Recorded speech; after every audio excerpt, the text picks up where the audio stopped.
kelas 4, kelas 5 tuh mungkin baru tuh tante mulai ada yang bukan bully ya, mungkin lebih ngata-ngatain gitu ya, kayak cebol lah apa. Oh gitu? Iya, ada dulu ngalamin kayak gitu juga. Itu kategori bully juga sih sebetulnya. Bully ya. Dengan kata-kata. Sampai sempet nggak tiap kali mau sekolah tuh kayak perasaannya nggak enak gitu ya. Aku waktu itu berpikir bahwa kayaknya kalau memang udah dikasih dinyanyi, udah deh nyanyi aja, jangan cari-cari yang lain, jangan berusaha pengen yang lain gitu. Kayaknya setelah aku menjalani itu, aku jadi merasa bahwa ini bukan duniaku gitu aja. Gitu aja sih. Jadi memang aku nggak pengen terkenal sih pada akhirnya gitu. Karena ketika orang notice aku, ketika orang ini, aku justru merasa nggak nyaman ketika orang tuh notice, oh kamu yang ini ya, kamu yang ini ya gitu. Gitu ya. Okay. Sahabat Cross Talk, kembali bersama saya Grace Kusno dalam Bincang-Bincang Cross Talk, berisi kesaksian daripada anak-anak Tuhan yang menghadapi tantangan yang sangat besar dalam kehidupannya.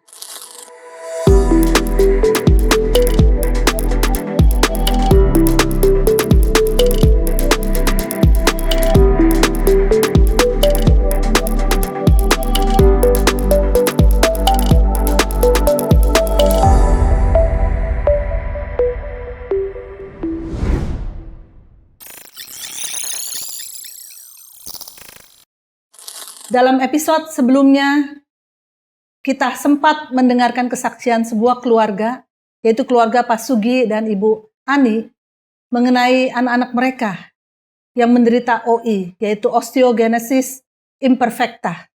Dalam bahasa mudahnya disebut sebagai kerapuhan tulang. Nah, saat ini kita akan bincang-bincang lebih lanjut dan lebih detail lagi dengan sang putri tercinta, Nina, anak pertama dari Pak Sugi dan Bu Ani. Bagaimana pergumulan dia sebagai anak penderita OI? Bagaimana bisa sampai saat ini melebihi daripada apa yang diperkirakan dokter? Mari kita bertemu kembali dengan Nina.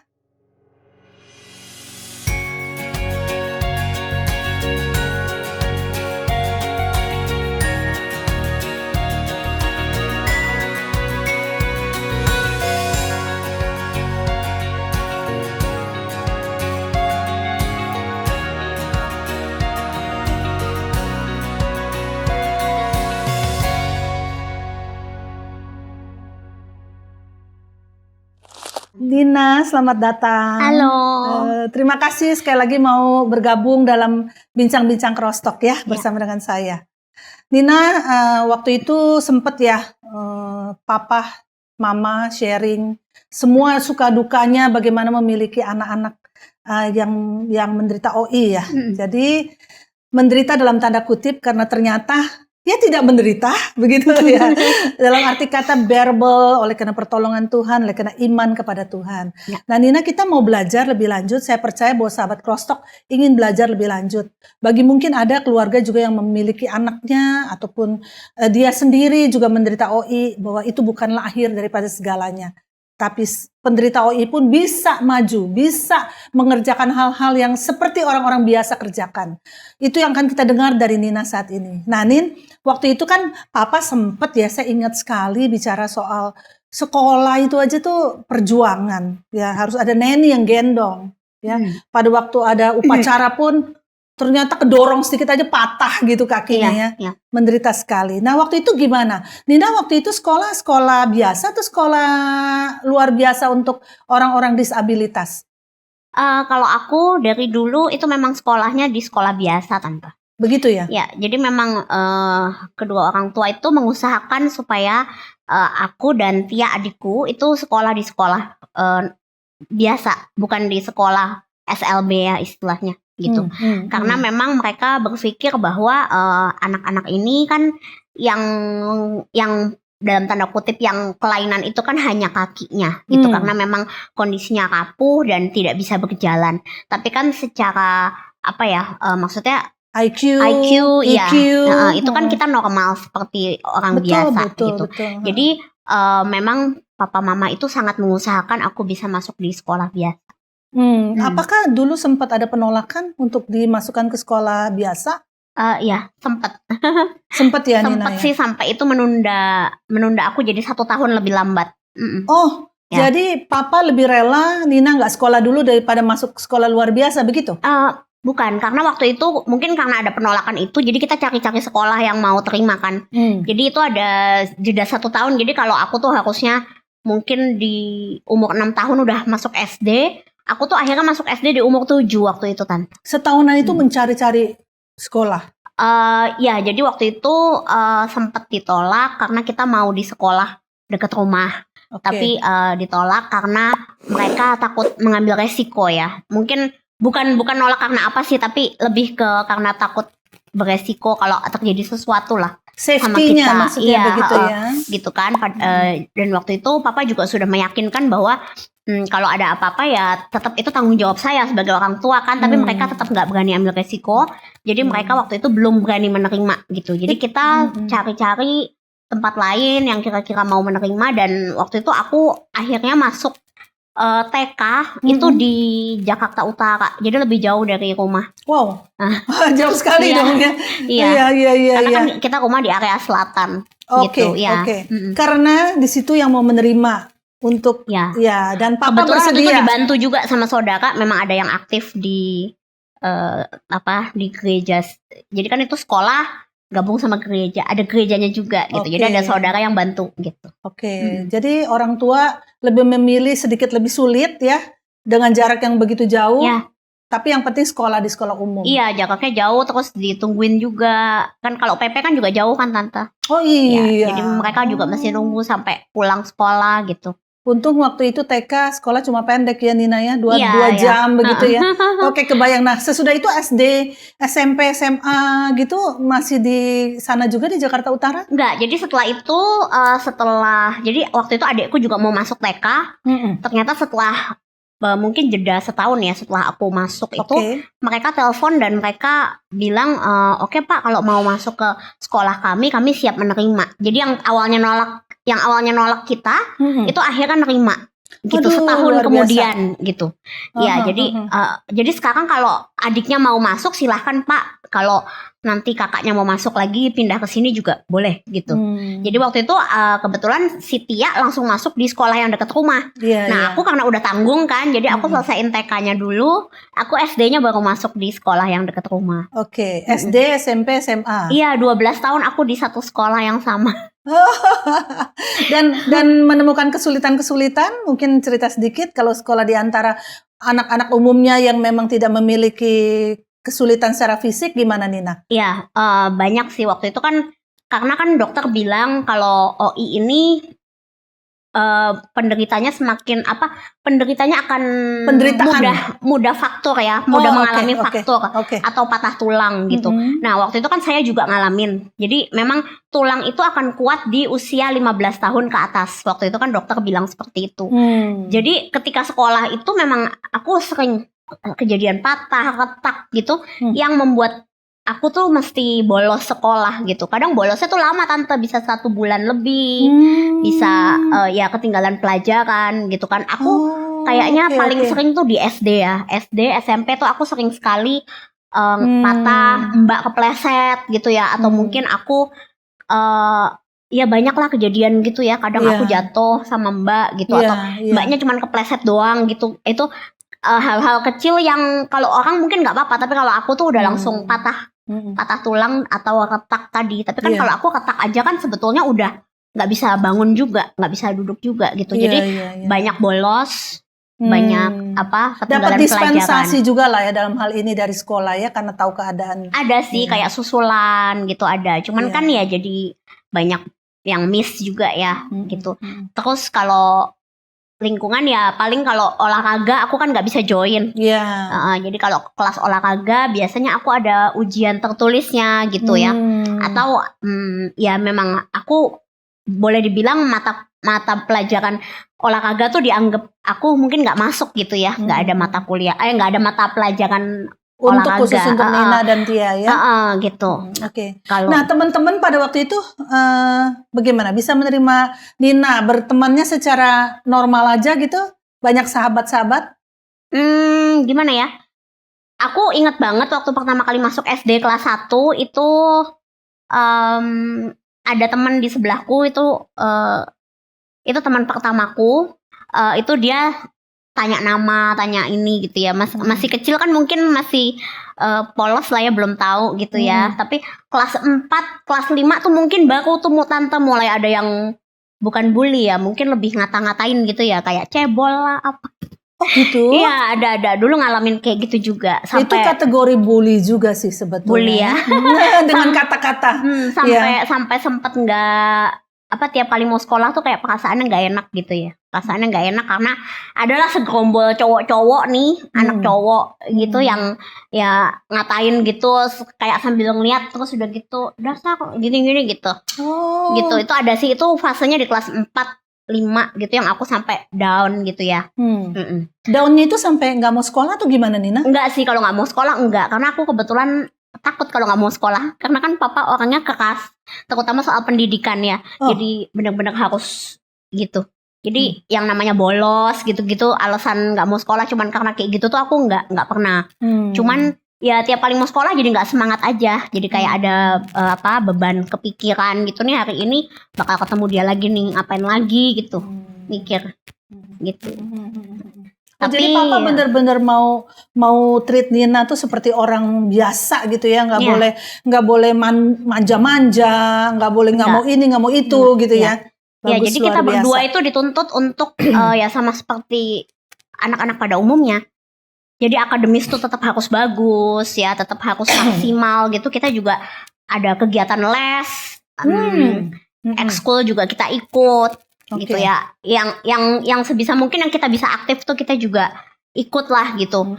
Jadi memang mereka tuh, maksudnya mereka orang tua aku itu memang sangat menuntut kita untuk tetap secara akademis tuh kita tetap bagus, tetap seperti orang normal pada umumnya gitu. Dan ternyata memang secara akademis Nina dan Tia selalu naik kelas bukan karena dikatrol guru atau apa, kan memang betul kan Nina? Iya. Untungnya nggak pernah sih tante nggak naik makanya. kelas. Iya. Betul. Puji Tuhan selalu bisa ngikutin juga, meskipun ya tadi ada fase-fase beratnya juga. Pasti kan kalau kita down itu pasti ada mempengaruhi nilai juga kadang kan gitu. Tapi akhirnya juga kita bisa ngikutin, bisa mengejar ketinggalan gitu. Oke. Sekarang pertanyaan Nina sama Tia ya, mungkin Tia nggak ada bersama dengan kita tapi kurang lebih sama. Apakah pernah mengharapkan karena saya begini nih, ayo teman-teman harus treat saya yang beda dong, kasihan dong sama saya, bantuin saya ini itu dong, kerjain apa nih, saya nggak sempat ngikutin karena saya sakit, bantu saya bikinin PR atau apa gitu kan, anak-anak kecil pada usia kecil tuh kan kadang suka begitu ya. Apakah itu pernah terjadi di Nina? Kepikiran gitu ya untuk lakukan itu? Enggak sih. Enggak. Luar biasa ya. Daya juangnya sungguh luar biasa ya. Ya, baik. Oke, sekarang gimana? Sesudah lulus SMA, perjalanan berlanjut ya, Nina ya. Titik-titik hidupnya Nina nih, jalan kehidupannya nih berlanjut ke sampai kuliah kan? Kuliah. Oke, S1. boleh ceritakan? Jadi waktu itu kan aku kuliah, kebetulan memang aku tuh agak kurang menyukai pelajaran hitungan sebetulnya. Jadi aku mencari mata kuliah yang terbebas dari angka-angka. jadi aku pengen waktu itu ambil public relation gitu. Karena kan aku kebetulan juga orangnya seneng ngomong, seneng ngobrol gitu ya tante. Jadi aku waktu itu cari-cari public relation. Aku sempat punya ada 3 kampus waktu itu yang aku tes masuk. Dan tiga-tiganya diterima. Tiga-tiganya diterima, tapi dengan beberapa pertimbangan ya akhirnya aku terima yang agak jauh, yang di Karawaci. Karena yang aku pikir kayak fasilitas untuk wheelchairnya mungkin lebih lebih lengkap, lebih pasti, lebih enak aksesnya untuk kita gampang. Survei dulu ke uni-uni tersebut, survei dulu sebelum memutuskan. Iya kan aku sambil tes masuk, sambil survei juga, dan kebetulan di 3 kampus itu kan aku keterima gitu. Gitu. Nah cuman waktu itu kan masalahnya kan kita jauh, terus jadi ya kita bolak-balik. Banyak pertimbangan sih kalau kita ngekos kan sebetulnya. Kalau aku kan kebetulan ada asisten yang gendong aku gitu ya. Jadi kalau kita ngekos kan kita berarti biaya hidup bukan untuk 1 orang aja. Jadi betul. Jadi harus ada driver juga mungkin yang standby di sana juga. Jadi akan sangat mahal ya kalau kita tinggal di sana gitu. Jadi akhirnya aku putusin untuk bolak-balik gitu, Jakarta Tangerang tiap hari gitu waktu kuliah gitu. Dan di sana ditunggui oleh Neni selama kuliah itu. Oh iya pasti, karena nggak kan bolak-balik yang mobilnya bantuin lah aku ya. dorong segala macam itu kan tetap ada Neni yang bantu. Nina amazing sekali, maksud aku kok bisa ngambil PR, karena kan dengan kondisi Nina bukannya udah saya mendingan di belakang meja aja kerjanya dah supaya nggak banyak ketemu orang. Ini Nina PR itu kan termasuk yang ya bukan hanya bikin konsep tapi juga harus ketemu orang, harus bicara depan orang. Kadang-kadang kalau sama media yang muncul orang PR begitu ya. Iya. Itu bagaimana tuh Nina bisa sampai percaya dirinya seperti itu? Nah kalau ngomongin percaya diri tuh mungkin kalau di sebelumnya udah ngobrol sama papa mama gitu ya, mungkin udah cerita juga papa mama dulu waktu kecil juga saya udah sering diajak pergi-pergi ketemu banyak orang. Mungkin boleh dibilang percaya diri saya juga udah mulai muncul dari situ kali ya tante gitu. Jadi memang saya nggak ada gimana ya, minder. Iya memang seneng ngobrol, seneng ketemu orang gitu. Biarpun untuk pertama tuh mungkin untuk mengawali obrolan bingung nih mau gimana ya deketinnya, mau apa ya topiknya gitu. Tapi aku orang yang seneng untuk sharing sih, seneng untuk ngobrol, berbagi gitu. Memang aku seneng. Nah terus itu tadi kan kalau PR kan kita nggak ada hitungan. jadi pas banget waktu itu di angkatan aku juga mata kuliah statistik itu juga dihilangkan gitu. Padahal sebelumnya tuh angkatan yang sebelumnya ada statistik gitu. Tapi pas kebetulan di angkatanku tuh juga mata kuliah statistik tuh juga dihilangkan gitu. Jadi emang benar-benar nggak ada hitungan sama sekali. Jadi cuman ada apa ya waktu itu ya, ada sih hitungan dikit dan aku masih bisa ngikutin gitu. Aku hitungan yang nggak bisa kan yang udah kayak model hitungannya IPA gitu ya. Itu kan aku nggak bisa gitu. Nah kalau hitungan yang basic sih aku masih bisa lah gitu. Masih ada kalkulator juga kok ya. ya. Oke. Plus minus sih masih bisa tante. Oke, Nina 12 tahun di sekolah yang sama, kemudian masuklah ke kampus yang berbeda jauh pula.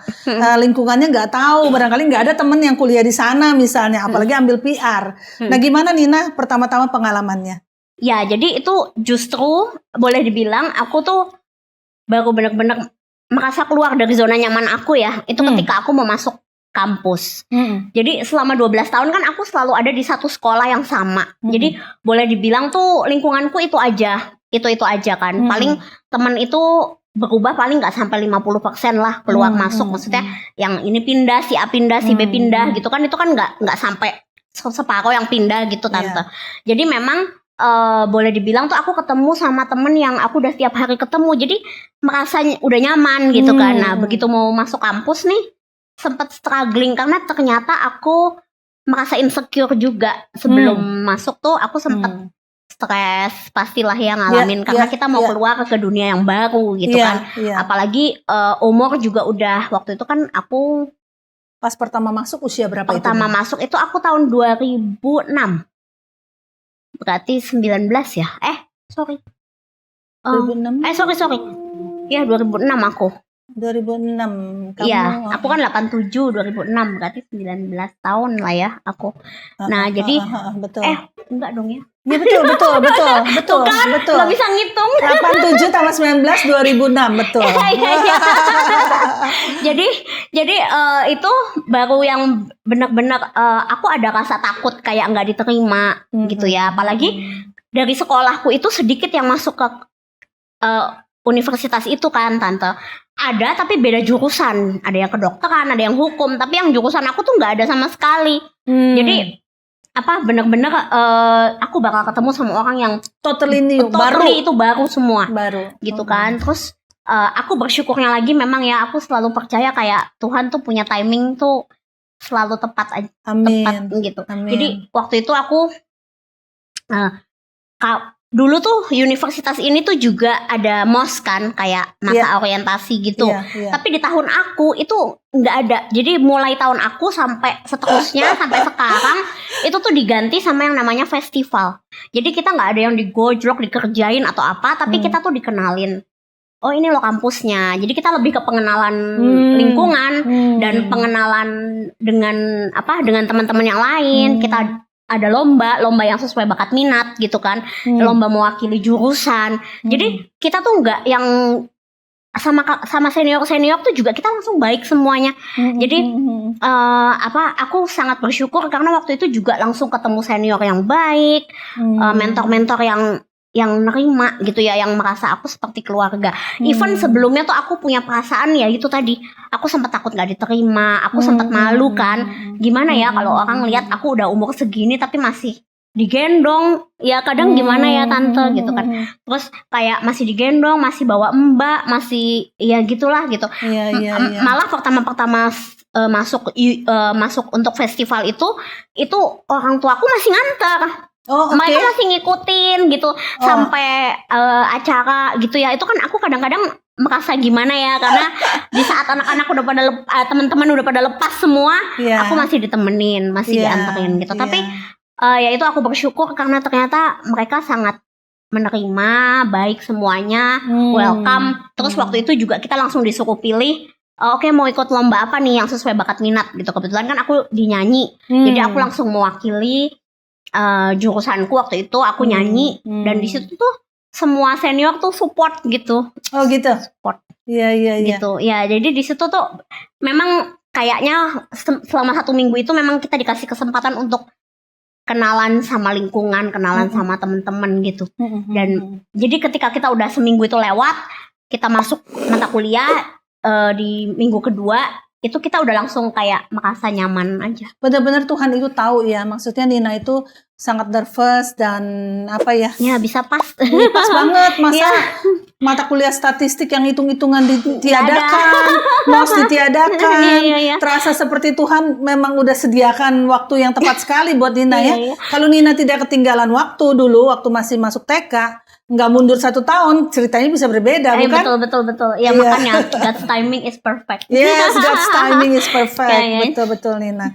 Jadi tidak ada masalah, kuliah aman-aman aja. Terus papa juga udah bisa merelakan nggak nemenin Nina terus?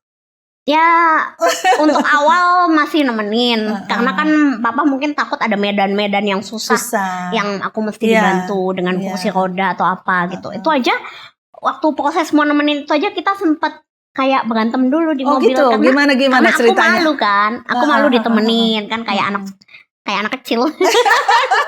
Jadi aku malu ditemenin kan, aku mikir kalau teman-teman lihat nanti gimana ya gitu kan, aku malu sekali gitu. Terus jadi tapi papa kan gitu ya, maksudnya papa nggak mau lepasin karena takut. Nah ya itu tadi, aksesnya susah, perlu bantuan gitu kan, jauh ya. Gitu. Jadi papa tetap ikut, tapi ketika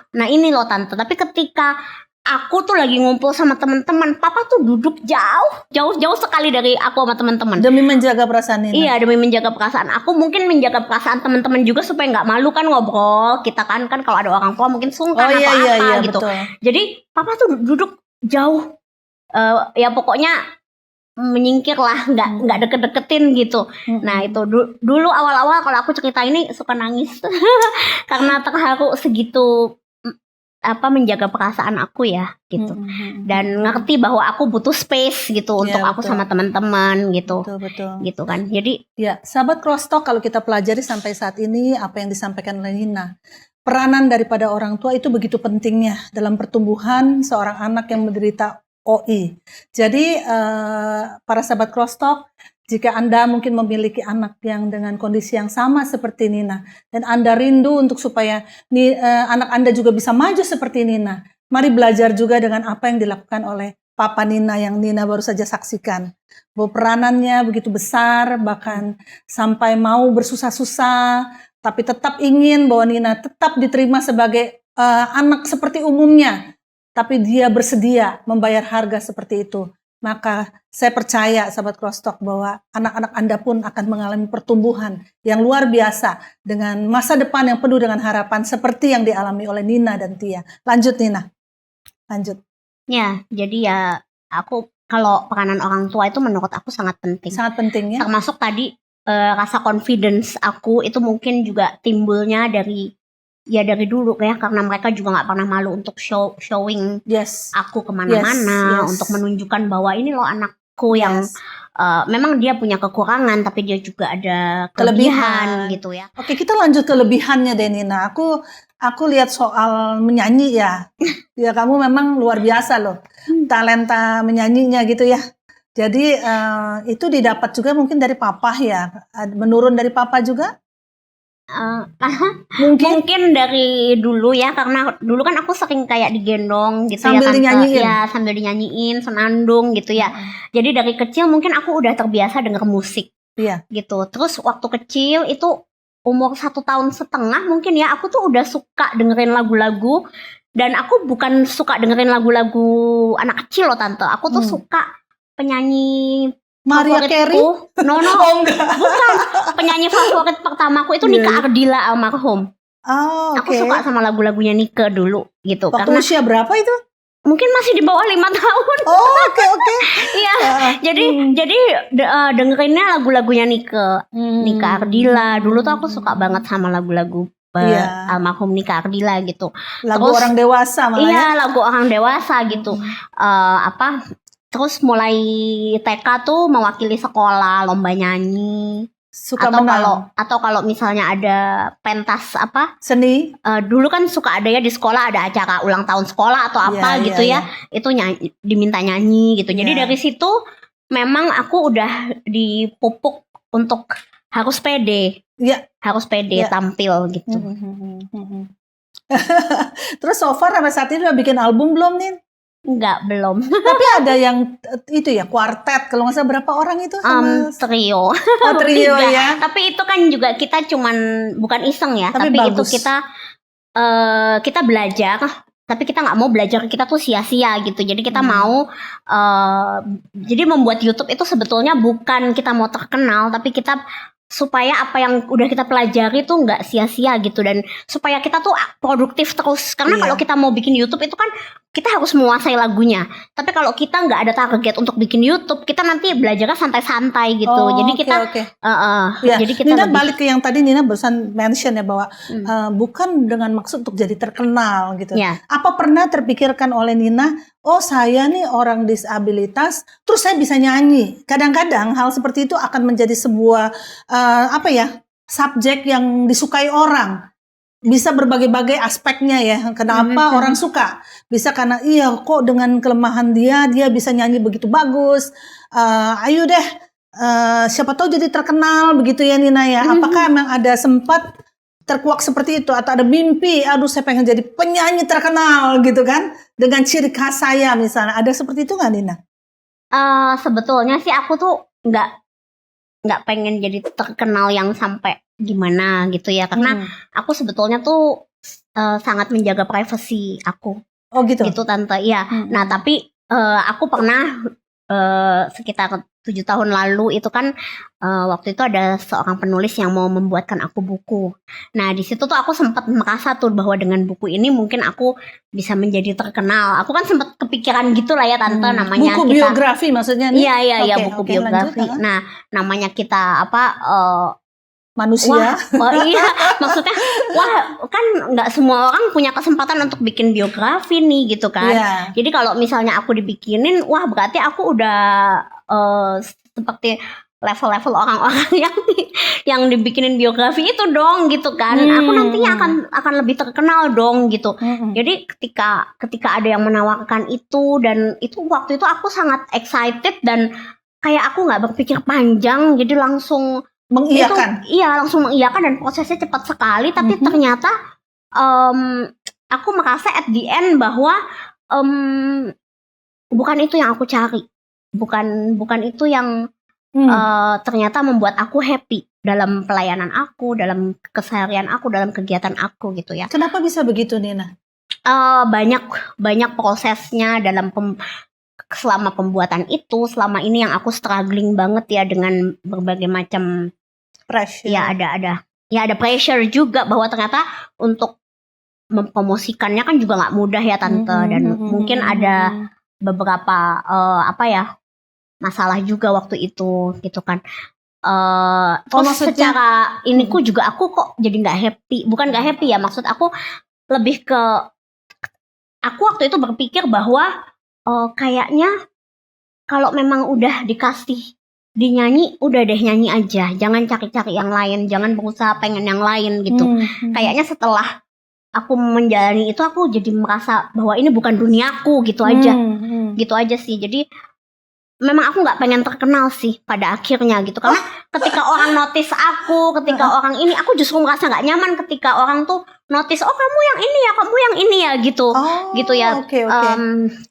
Mungkin kalau cuman gitu aja aku masih nggak apa-apa, tapi kalau mulai hal-hal kecil hidup aku mulai dikorek, di ini gitu kan, kadang aku juga masih belum siap lah ya. Jadi memang aku untuk menjadi terkenal tuh aku kayaknya, aku tuh mungkin bukan lebih pengen terkenal, tapi lebih pengen aktif aja.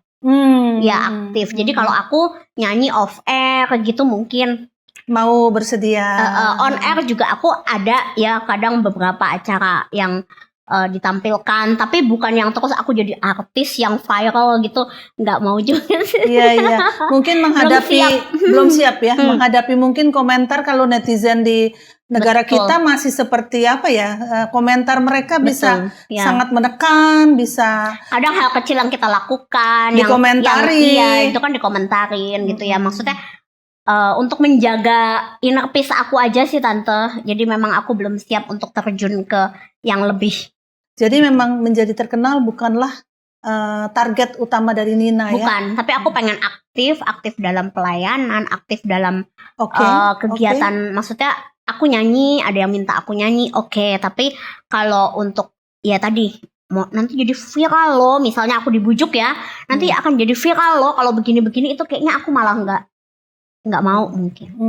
Oke. Jadi dari pengalaman pembuatan buku itu Nina menemukan sendiri bahwa Tuhan ingin sesuatu yang berbeda, bukan hidupnya Nina yang mengejar keterkenalan. Bukan hidup aku yang ditampilkan dan diceritakan di depan banyak orang gitu.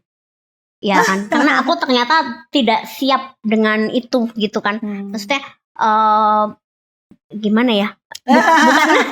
Ya, karena untuk mencapai itu pun tentunya ada harga yang harus dibayar ya Nina ya. Iya, betul. Ya, bahwa itu dalam aku belajar banyak sih tante dalam proses pembuatan itu gitu ya. Jadi prioritas hidup Nina harus di-set lebih tepatnya seperti itu ya. Karena kalau mau menjadi terkenal mungkin kalau saya jelaskan benar atau tidak Nina bisa koreksi. Menjadi terkenal tapi harus hidupnya dicurahkan di sana habis-habisan, semua aktivitas supaya bukunya laku, bukunya viral dan sebagainya. Iya, betul. Betul ya Nina. Betul. Jadi itu pressure sendiri. Ya, ada pressure-nya gitu. Jadi waktu itu tuh aku mesti mengusahakan gimana caranya supaya bisa jadi pembicara di sana sini gitu. Aku merasa kayak itu bukan yang aku cari ternyata gitu ya. Oke, baik Nina. Luar biasa ya. Jadi bisa memutuskan sesuatu yang kayak mempromosikan diri sendiri gitu tante. Mendingan saya promosi Nina deh. Jadi kayak saya harus mengupayakan mempromosikan diri sendiri gitu, kayaknya bukan yang seperti itu ya. Not you. Iya. Itu sepertinya bukan aku. Bukan Nina ya. Tapi kalau orang yang melihat saya kemudian merasa terinspirasi dan ini itu kan beda ya tante. Itu kan berarti kan dari orang itu sendiri dan itu saya sangat I'm so honored gitu loh kalau itu gitu. Tapi kalau aku sendiri yang promosi itu kayaknya bukan aku. Oke Nina, itu luar biasa sih ya. Ada orang langsung menggunakan kesempatan untuk menaikkan dirinya, pansos dalam tanda kutip dan lain sebagainya. Tapi Nina tidak demikian adanya. Iya, aku nggak bisa sih. Jadi Nina juga lebih mencari apa yang Tuhan kehendaki, betul Nina? Betul. Ya, pada waktu pergumulan itu membawa sesuatu hal yang ini gak? Waktu itu tertekan, pressure itu membuat Nina punya pengalaman rohani, saya dengar ya, lewat kejadian itu ya. Mungkin bisa diceritakan? Mungkin kalau dulu waktu kecil itu kan aku biasa ya, memang dari kecil aku selalu ke gereja. Aku dulu di sekolah juga ada paduan suara, aku selalu ikut. Jadi mau nggak mau akhirnya aku aktif. Kadang minggu ada tugas untuk choir di gereja dengan teman-teman sekolah gitu ya.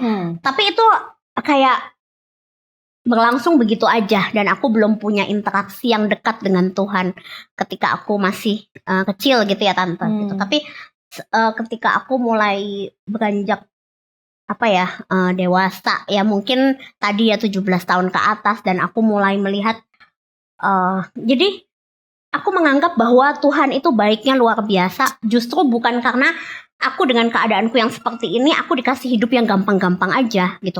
Kadang kan kita berpikir bahwa kita tuh udah dikasih kondisi yang berbeda dari orang lain. Berarti Tuhan nggak mungkin kasih kita yang aneh-aneh lagi. Kita kan kadang mikir gitu Iya, ya Tante ya. iya. Kadang Kasihanlah Tuhan sama kita lah ya. Tuhan udah kasihan lah sama kita. Kita kan udah kayak gini, udah beda dari yang lain, udah menahan. Maksudnya orang suka banyak yang ngeliatin kita, udah nahan emosi segala macam. Kadang kita merasa bahwa dengan begitu masalah kita udah gini-gini doang gitu.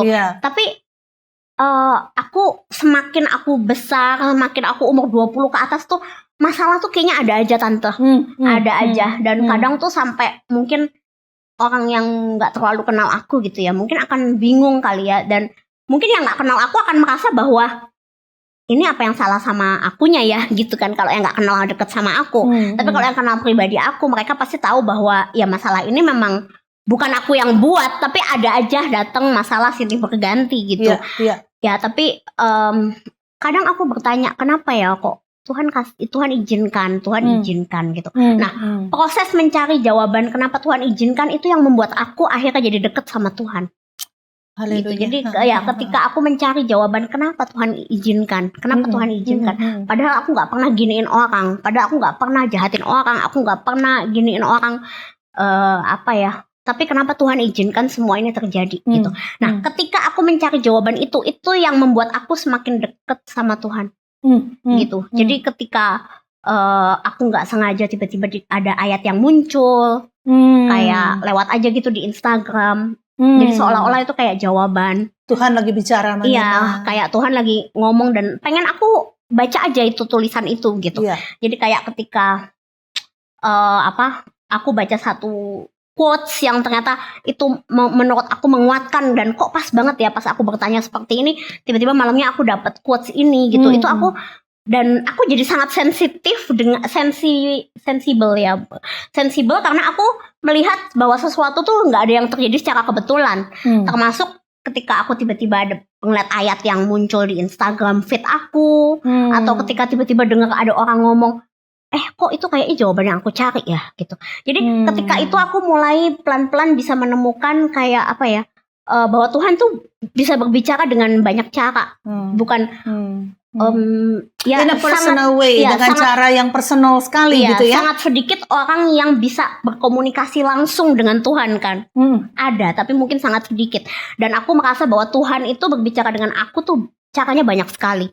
Bisa lewat tiba-tiba teman kasih buku untuk aku baca, atau ada quotes yang muncul di feed aku, tiba-tiba yang quotes yang menguatkan, yang bilang, God is working for you tonight, you just need to be still gitu. Kayak gitu, kayak quotes-quotes yang kayak gitu yang sepertinya menguatkan aku gitu. Ternyata aku lagi butuh dikuatkan seperti itu malam ini gitu. Dan praktek-praktek seperti itu yang seringkali terjadi sehari-hari gitu ya Nina. Iya. Dan itu sampai sekarang itu sangat aku alami gitu.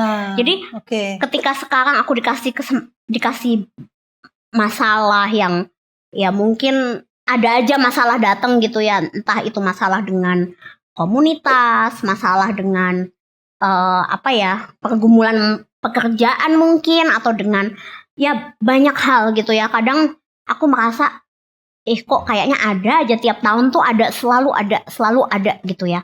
Tapi waktu itu pandemi kemarin kan kita kan banyak sering ikut Zoom meeting, kayak pendalaman kitab suci kayak gitu-gitu ya. Jadi aku pernah ada satu kesaksian dari seorang ibu, dan ibu itu bilang, berbahagialah kamu kalau kamu tuh dikasih masalah terus, karena itu berarti Tuhan sayang sama kamu.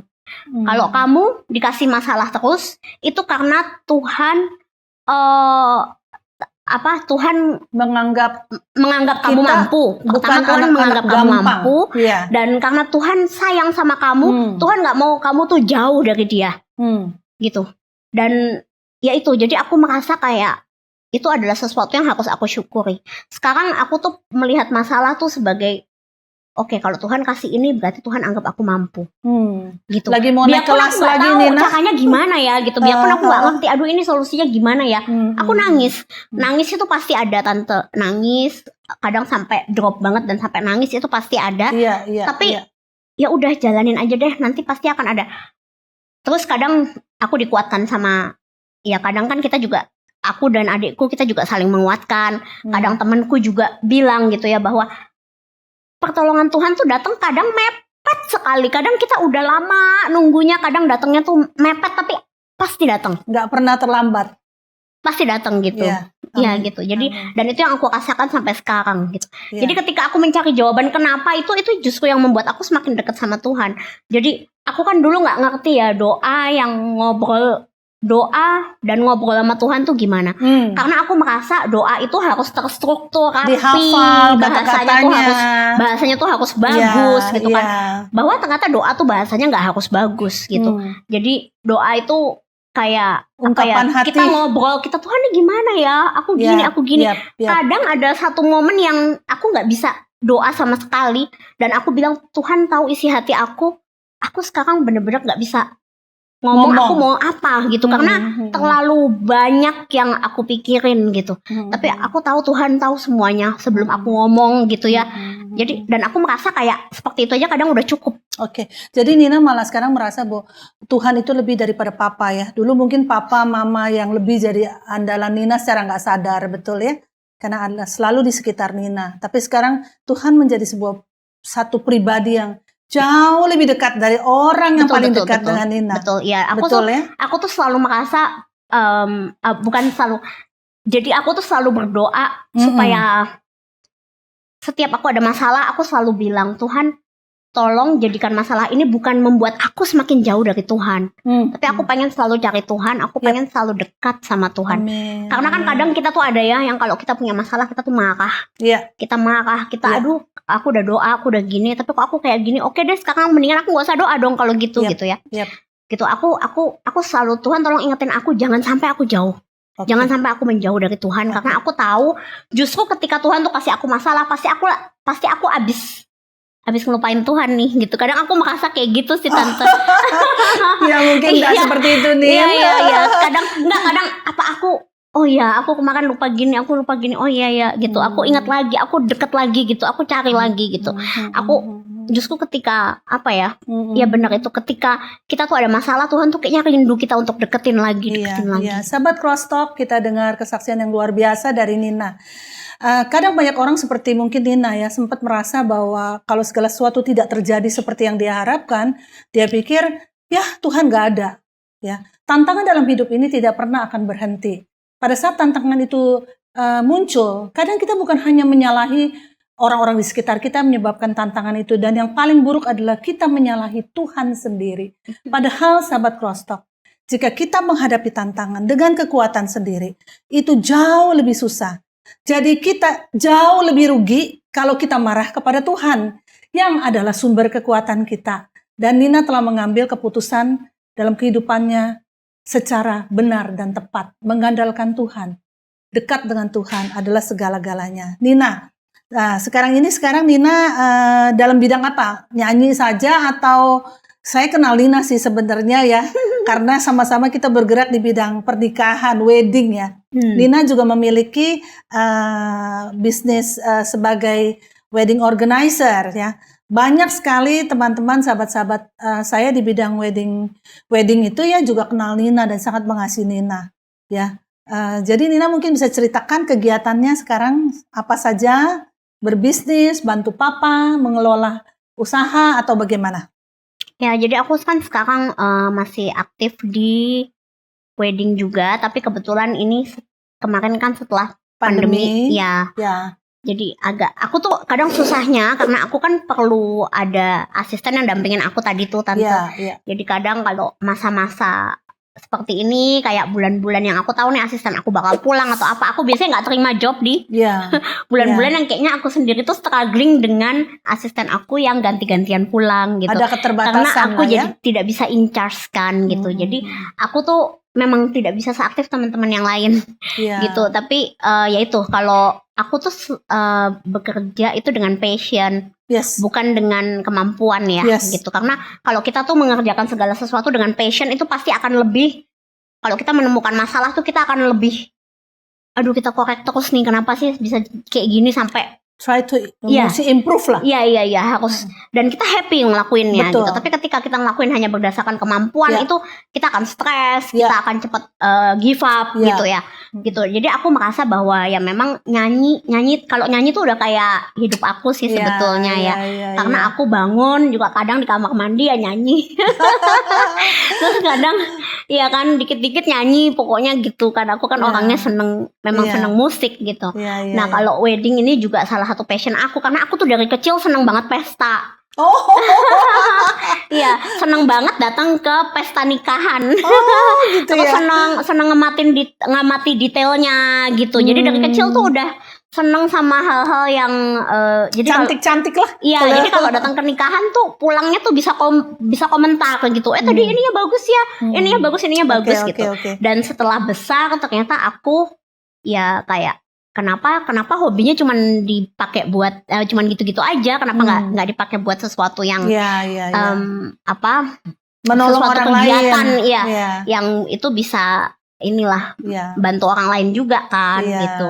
Jadi ada event ataupun wedding organizer yang Nina ini ya, mungkin saya bisa share aja, namanya Carnation. Iya. Nah dari nama bunga. Dari nama bunga. Pertama dikira itu dekorasi. Aku Iya betul. Iya. Ternyata wedding organizer namanya Carnation. Iya. Ya. Oke, selain itu Nina, setelah WO sekarang aktif tambahan lagi kelihatannya ya. Iya, aku kan juga sekarang ada bisnis toko oleh-oleh juga. Gitu. Oh ya, di mana Nina? Di daerah Tebet. Di sini juga dekat rumah Iya, ya? di dekat rumah. Oke. Jadi kan memang dari keluarga besar itu memang bisnisnya makanan. Kuliner. Iya, kuliner. Jadi memang aku lihat kayaknya memang kita nih memang bisnisnya di situlah gitu bidangnya gitu. Jadi ketika kita punya tempat gitu ya udahlah kita pakai untuk oleh-oleh gitu. Kebetulan kan di daerah sini juga belum ada ya yang buka seperti itu. Iya. Jadi aku sama adikku sama Tia Sama sih. Tia, ya. Jadi kita bisnis toko oleh-oleh gitu. Oke. Restorannya favorit saya nih. Saya cari-cari dekat rumah saya sudah sejak pandemi sudah tidak ada. Iya, kalau restoran kan punya keluarga besar ya Tante. Jadi iya. kalau bisnis oleh-oleh ini benar-benar kita mulai dari nol. Jadi kita sendiri semuanya kita usaha mulai dari yang nggak ada modal sampai sekarang sekarang kan kita harus modalin sendiri semuanya gitu. Iya. Ya. Tapi luar biasa karena di Jakarta tuh jarang ada toko oleh-oleh. Ya, makanan Jakarta itu susah banget. Iya. Oleh-olehnya kan Nusantara juga. Nusantara ya. Jadi dari berbagai kota ya. Iya. Silakan mampir. Namanya apa Nina? Namanya apa? Namanya Omil, Omah Ngemil, singkatan dari Omah Ngemil. Omah Ngemil tuh kalau bahasa Jawa ya Omah Ngemil. Oke.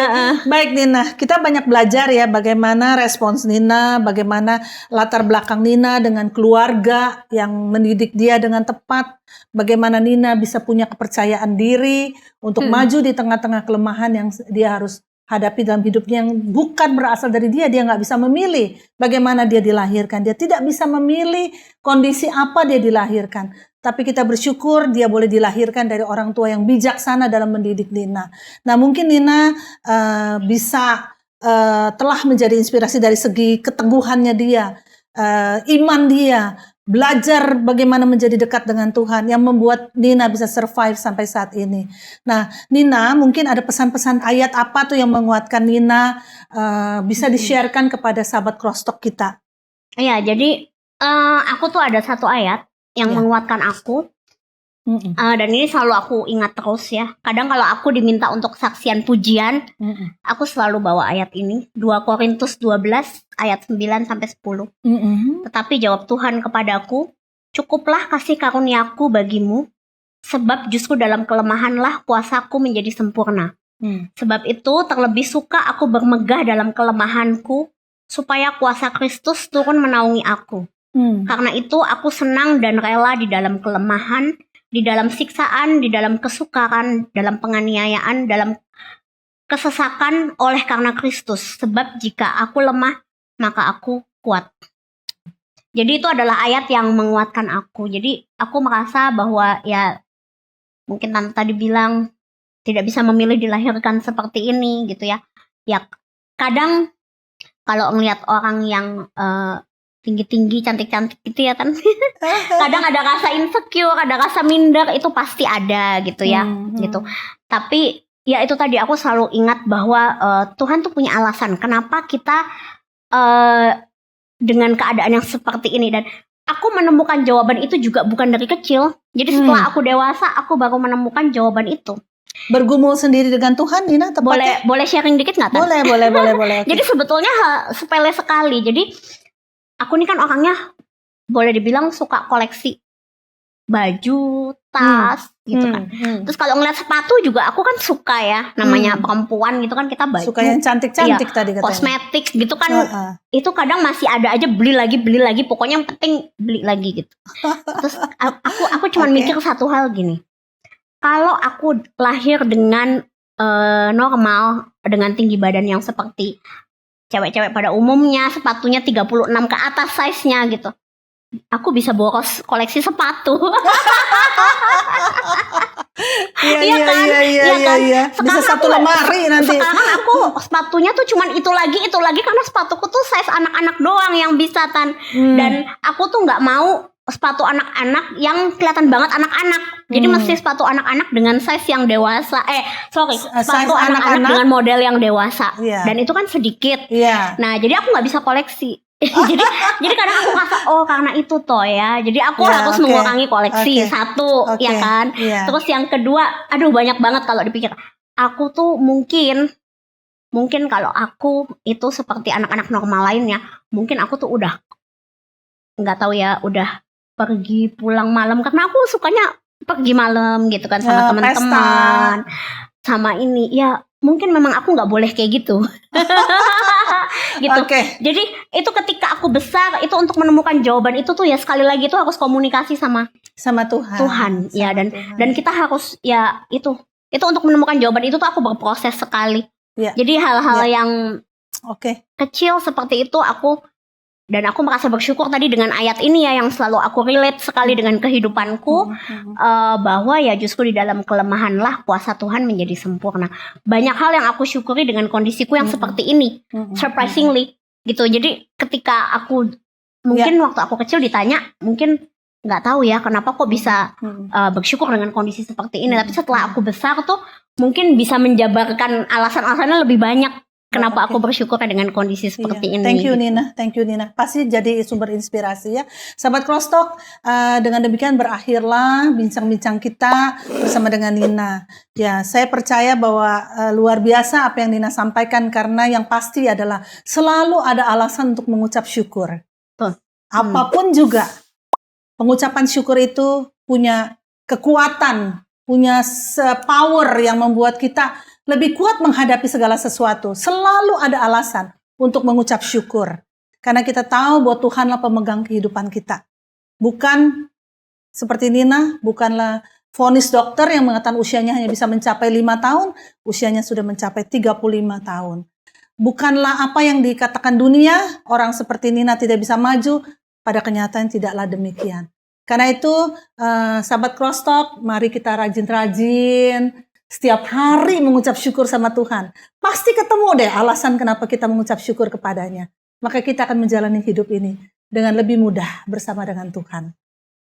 Dengan demikian berakhirlah. Sampai jumpa kembali dalam bincang-bincang Crosstalk yang akan datang. Sahabat Crosstalk, agar kesaksian ini dapat menjadi berkat kepada lebih banyak orang, yuk like and share kesaksian ini kepada keluarga dan teman-teman lainnya. Bagi sahabat Crosstalk yang mendapat berkat lewat kesaksian ini, mari berbagi di kolom komentar. Dan subscribe agar tidak ketinggalan kesaksian-kesaksian lainnya.